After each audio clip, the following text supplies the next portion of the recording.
me also say that, let me also address a illegitimate concern that's being put forward by those who are claiming that a public option is somehow a Trojan horse for a single-payer system.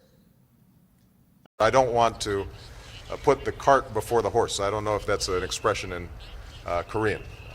And so we are going to proceed and make sure that we don't put the cart before the horse.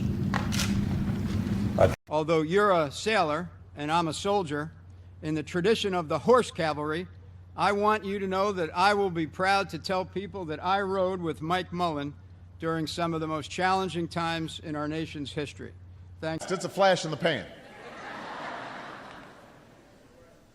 But one of Henry Ford's advisors was quoted as saying, "The horse is here to stay, but the automobile is only a fad."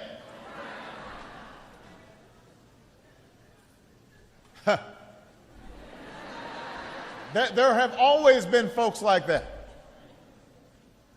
Sure that we are getting to,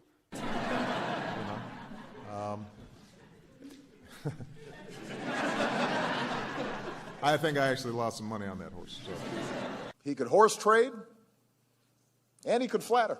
But I don't want to put the cart before the horse. One other element of this that I think is important is, and I've been on this hobby horse now for 6 years, and lest we get on our high horse and think this is unique to some other place, remember that during the Crusades and the Inquisition, people committed terrible deeds in the name of Christ.